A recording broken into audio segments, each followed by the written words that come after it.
Hello అండి, welcome back to our channel. So అందరు ఎలా ఉన్నారండి? మేమైతే చాలా బాగున్నాము. మీరు కూడా ఎప్పుడూ బాగుండాలనే మనస్ఫూర్తిగా కోరుకుంటున్నాము. సో ముందుగా మన ఛానల్ ఎవరైనా ఫస్ట్ టైం ఇప్పుడు చూస్తున్నట్లయితే తప్పకుండా సబ్స్క్రైబ్ చేసుకోండి.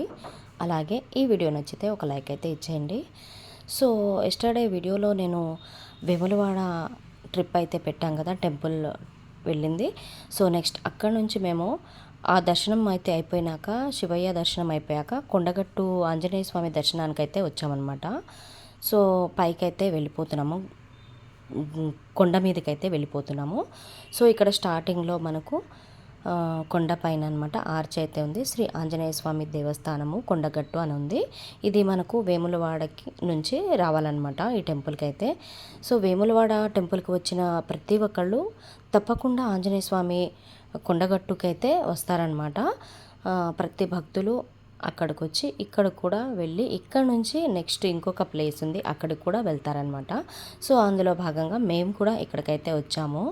ఇక్కడ చాలా ప్రశాంతంగా అయితే ఉందన్నమాట. గుళ్ళో చాలామంది భక్తులు ఉన్నారు. ఇంకా ఆంజనేయ స్వామి మాల వేసుకున్న స్వాములు కూడా ఉన్నారనమాట. ఎక్కడ చూసినా మొత్తం ఆంజనేయ, శ్రీ ఆంజనేయం శ్రీ ఆంజనేయం అనుకుంటూ తిరుగుతున్నారనమాట. చాలా బాగా అనిపించింది. మేమైతే ఇప్పుడు కార్ దిగి పైకి అయితే వెళ్ళిపోతున్నాము గుడి దగ్గరికి. సో ఇక్కడ విచిత్రంగా ఏంటంటే చాలా కోతులు అయితే ఉన్నాయన్నమాట. కోతులు మనకి ఏంటంటే ఎక్కడా అంతలా ఉండని కోతులు మనకి ఆంజనేయ స్వామి గుడి దగ్గర ఎందుకున్నాయి అనేది మనం ఒక్కసారి ఆలోచిస్తే నిజంగా దేవుడు ఇక్కడే ఉన్నాడు అనేది అయితే మనకు అర్థమవుతుంది. ఎన్ని కోతులు ఉన్నాయంటే అవి మనుషులనైతే ఏమనట్లేదు. ఏంటంటే మన చేతుల్లో ఏదైనా కవర్స్ కానీ తినేవి ఏదైనా పదార్థాలు ఉంటే మాత్రం లాక్కొని వెళ్ళిపోతాయి అన్నమాట. అవి లాగే కంటే ముందే మనమే వాటికి కొన్ని ఇచ్చేస్తే అవి మన జోలికి కూడా రావు. సో అది కొంచెం చూడ్డానికి చాలా బాగా అనిపిస్తుంది కోతులను చూస్తుంటే. సో అక్కడ నుంచి ఇంకా మేము నడుచుకుంటూ పైకి అయితే వచ్చేసామన్నమాట. వచ్చాక ఇక్కడ అన్ని పూజలకి, గుళ్ళోకి వెళ్ళడానికి, దర్శనానికి వెళ్ళడానికి, ఇంకా మనం దేవుడి ఫోటోలు కొనుక్కోవడానికి అన్నీ అవైలబుల్గా వస్తువులు అయితే ఉన్నాయన్నమాట. సో ఇక్కడ నుంచి ఇక్కడ ఇలా లోపటికైతే ఇలా వెళ్తున్నాము. ఇక్కడ వచ్చేసి మా వారైతే కొబ్బరికాయలు తీసుకొద్దామని వెళ్ళారనమాట. సో కొబ్బరికాయలు తీసుకొని వచ్చాక మళ్ళీ మనం లోపలికైతే వెళ్దాము. ఒకసారి గుడి చుట్టూ అయితే తిరిగి చూసేసాక తర్వాత గుడి లోపలికి వెళ్దామని అయితే ఇలా వచ్చామన్నమాట. ఇక్కడ ఆరోగ్య కేంద్రం కూడా ఏర్పాటు చేశారు. సో ఇక్కడ ఒక పెద్ద చెట్టు ఉంటుంది గుడికి ఆపోజిట్గానే, బయట సైడ్ అనమాట. అక్కడ అంతా భక్తులు దర్శనాలు చేసుకొని వచ్చి ఇలా సేద తీరుతూ ఉంటారనమాట. చాలా బాగుంటుంది అక్కడ. ఇది మెయిన్ ఎంట్రన్స్ గుడికి. కానీ ఇప్పుడు వే అంతా మార్చేశారు, మొత్తం తిరుక్కుంటూ లోపలికి వెళ్ళడానికి పెట్టారనమాట. అంతకుముందు ఇలా స్ట్రైట్గానే గుడి లోపలికి వెళ్ళనిచ్చేవాళ్ళు, ఇప్పుడైతే లేదు. సో ఇది ఫ్రంట్ సైడ్ అనమాట. చాలా బాగుంటుంది. ఇప్పుడు ఏంటంటే ఇక్కడ చూడండి కోతి ఎలా లాక్కెళ్ళిపోయిందో, బనానాస్ అనమాట, అరటిపళ్ళ కవర్ తీసుకొని వెళ్తుంది ఆవిడ. ఇంకా ఒకటి ఇచ్చేసి ఉంటే అయిపోయేది, మొత్తం కవర్ అయితే లాక్కొని వెళ్ళిపోయింది అనమాట. చాలా నవ్వు వచ్చింది నాకైతే, చాలా బాగా అనిపించింది అది చూడడానికి విచిత్రంగా. సో అక్కడ నుంచి మేము బయట సైడే కోనేరు ఉంటుందన్నమాట. ఇక్కడ కోనేరు చాలా స్పెషల్గా చాలా ప్యూర్ వాటర్తో ఉన్నాయన్నమాట. ఎందుకంటే ఇక్కడ స్వామి మాలలు వేసుకున్న భక్తులు కానీ, దర్శనానికి వచ్చిన భక్తులు కానీ స్నానాలు అవి చేస్తూ ఉంటారు కదా. సో అందుకోసమని ఇక్కడ ప్యూర్గా అయితే వాటర్ అయితే కోనేరులో పంపిస్తున్నారనమాట.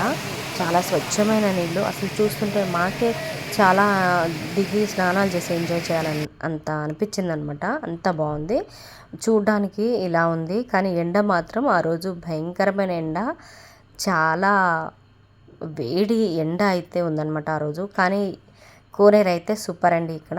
అక్కడ నుంచి అయితే మేము దర్శనానికైతే లోపలికైతే ఈ క్యూ లైన్ ద్వారా అయితే వెళ్ళిపోతున్నాం అనమాట. గుడికి టైమింగ్స్ అంటూ కరెక్ట్గా ఏమి తెలియదు, కానీ ఆ రోజు మేము ఆ టైంకి వెళ్ళినప్పుడైతే ఓపెన్ అయి ఉంది, పూజారులు అందరూ ఉన్నారనమాట. సో ఇక్కడ చూడండి, ఇక్కడ కూడా దారిలో కూడా కోతులే ఉన్నాయి. సో మొత్తం కోతులేనండి, ఎక్కడ చూసినా కోతులే. చాలా జాగ్రత్తగా ఉండాలి ఇక్కడ. ఫోన్లు కూడా లాక్కెళ్తూ ఉంటాయంట చెప్తున్నారు అక్కడ. సో ఇది టెంపుల్ అనమాట, లోపటి సైడు మెయిన్. సో దర్శనం అయితే చేసుకొని వచ్చాక బయట అనమాట ఏంటంటే లోపలికి అయితే తీసుకురానియరు కదా. సో బయటకు వచ్చాక ఇక్కడ మొత్తం ముడుపులు అన్నీ ఒక కేటగిరీలో పెట్టేశారనమాట. ఎందుకంటే స్వాములు ఉంటారు కదా, స్వామి మాలలు తీస్తారు కదా, అలా ఇక్కడికే వచ్చి తీస్తారనమాట. ఇంకొక విచిత్రం ఏంటంటే స్వాములు ఎక్కడెక్కడ నుంచో మాలలు వేసుకున్న, ఆంజనేయ స్వామి మాలలు వేసుకున్న భక్తులైతే రోడ్ల వెంట నడుచుకుంటూ వస్తున్నారండి గుడికి. కాళ్ళు ఎలా కాలుతున్నాయంటే తప్పకుండా ఎండలకి.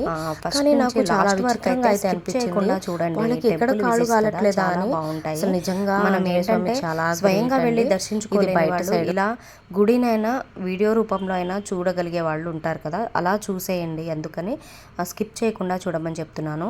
సో చూస్తున్న వాళ్ళు తప్పకుండా అయితే లైక్ చేయండి. లైక్ చేస్తేనే నేను ఇంకా ఇంకొన్ని దేవాలయాలు తిరిగినప్పుడు ఇంకా వీడియోస్ పెట్టడానికి నాకు బూస్టప్గా అయితే ఉంటుందన్నమాట. కొత్త కొత్త దేవాలయాలు అన్నీ నేను పరిచయం చేస్తూ ఉంటాను. సో ఇక్కడ చూస్తున్నారు కదా, అన్ని ముడుపులు అనమాట, స్వాముల ముడుపులు. లోపల ఎన్ని కోతులు ఉన్నాయో చూస్తున్నారా, కనిపిస్తున్నాయి కదా. సో అందుకని మీరైతే లైక్ చేసి ఛానల్ని అయితే సబ్స్క్రైబ్ చేసుకొని మనకు తప్పకుండా వీడియోస్కి అయితే లైక్ చేయండి. చాలా చాలా టెంపుల్ విజిట్స్ అయితే ఉన్నాయి మాకు ఈ సమ్మర్ మొత్తం. సో అందుకని చూస్తూనే ఉండండి. సో ఇది బయట సైడ్ అనమాట, ఓవరాల్గా టెంపుల్ గోపురం అనమాట, ఫ్రంట్ సైడ్. చాలా బాగుంది కదండి. సో మీకైతే నచ్చుతుందని అనుకుంటున్నాను. మేమైతే ఇక్కడ నుంచి టెంపుల్ విజిట్ అయిపోయింది కాబట్టి రిటర్న్ వేరే ప్లేస్కి అయితే వెళ్తున్నాం. అది ఏంటనేది నేను నెక్స్ట్ వీడియోలో అయితే చెప్తాను. అప్పటి వరకు చూస్తూనే ఉండండి మన ఛానల్ని. లైక్ చేసి ఛానల్ని సబ్స్క్రైబ్ చేసుకోండి. బాయ్ అండి.